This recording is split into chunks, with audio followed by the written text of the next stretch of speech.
Bueno muchachos, hoy estaremos revisando un Toyota Yaris al cual se le va el pulso de inyección, el pulso negativo, y por eso no prende. Y lo que logra prender son unos 3-4 segundos y con la misma que prende se apaga.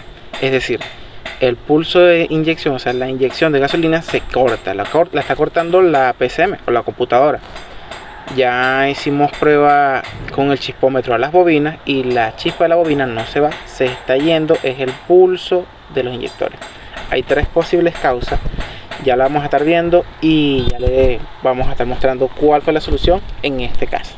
En este momento vamos a revisar el pulso que llega de la computadora hacia la bobina y vamos a dar arranque para que se vea que el pulso nunca se va. Ahí está, ya nunca se fue. A diferencia del pulso de inyección que llega a la computadora, el carro prende y corta el pulso de inyección. Ahí vemos. Y cortó el pulso negativo. Aquí vamos a ver las tres causas o razones por las que al Toyota Yaris se le va el pulso de inyección. La primera, el sistema de seguridad, es decir, el chip, el inmovilizador que va en la llave. Si no tiene el inmovilizador, corta el pulso de inyección. Segundo, en caso de recalentamiento, este carro si detecta, o sea, la válvula de temperatura detecta que la temperatura está por encima de lo normal. Y tercero, para proteger el mecanismo, o sea, proteger el motor, si un cilindro falla por corriente, él corta el pulso de inyección. Es decir, la PCM o computadora, en su intento de mantener en buen estado el motor, realiza el corte a los inyectores para apagar el vehículo. Es decir, si una bobina falla, porque entiende, si falta chispa, digamos que el inyector va a estar colocando gasolina y es peligroso, o sea, porque puede pasar a los sedimentos del aceite y todo este tema con la cámara, o sea, para cuidarlo, manda a apagar. Y es donde entramos en el tema. ¿Por qué? Porque esta usa bobinas 4 pines. Aquí la dibujé, bueno, parecida, y voy a mencionar, lleva uno de los pines un negativo. Ahí está, aterrizado a tierra, un positivo de switch. Y lo importante, la computadora emite una señal que activa la chispa en la bobina. Ok, pero tiene una cuarta pata que va de retorno de la bobina a la computadora, para que desde esa señal la computadora monitorea si esa bobina está trabajando bien o no. Ahora, ¿cuál es nuestra tarea? Chequear una a una las tres razones. Primero sacamos la computadora y la mandamos a chequear para ver si era lo del inmovilizador. Tenemos la computadora 4535 del amigo Ismael, de un vehículo Yaris.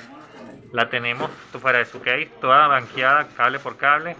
Aquí está el aro lector leyendo su respectiva llave y todo conectado al banco de prueba. Pasamos el switch, tenemos por acá la luz de servicio, en lo que lo doy encendido, ancla la bomba de combustible full pump, y por acá podemos ver los pulsos de los inyectores y los pulsos de la bobina.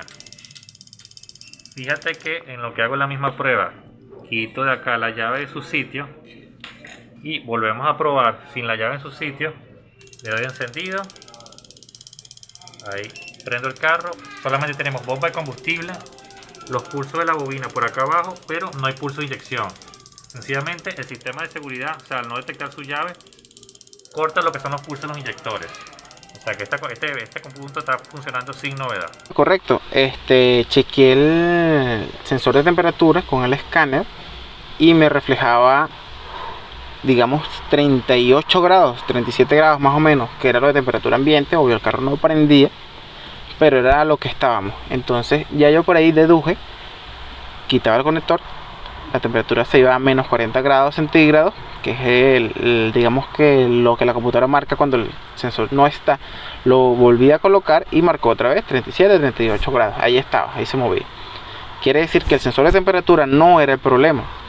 O sea, no es el inmovilizador del chip y ya no era la temperatura. Aquí es donde reviso lo de la bobina.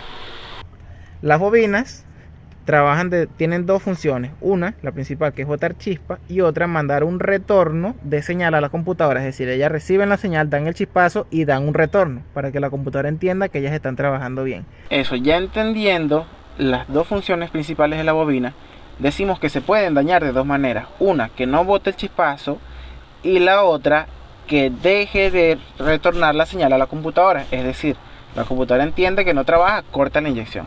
Montamos una bobina nueva y todavía sigue siendo la falla. porque veíamos chispa en todas las bobinas. Oye, y cualquiera se enreda ahí porque ve chispa en todas las bobinas. Hasta que me di cuenta de que una de ellas no retornaba la señal. Logré conseguir una que sí retorna la señal a la computadora, pero no mandaba chispa para engañar a la computadora. Es decir, vamos a aprender con una falla de cilindro, pero la computadora va a entender supuestamente que están trabajando todas sus bobinas bien. Solo quedó conectarle el escáner, quitar los códigos de error, que se reseteara y dar a encender.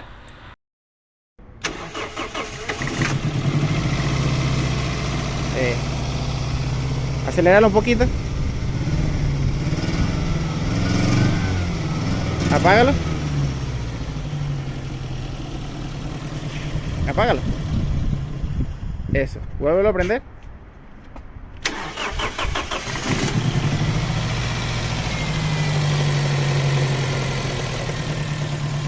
Ok. Aceléralo.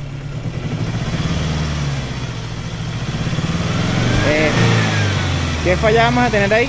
La del cilindro, que tiene la bobina mala. Como te mencioné, da el retorno a la computadora engañando a la computadora como si estuviesen las 4 bobinas buenas, pero no da chispazo. Hace falta una bobina para que más adelante no se vaya a bloquear la computadora.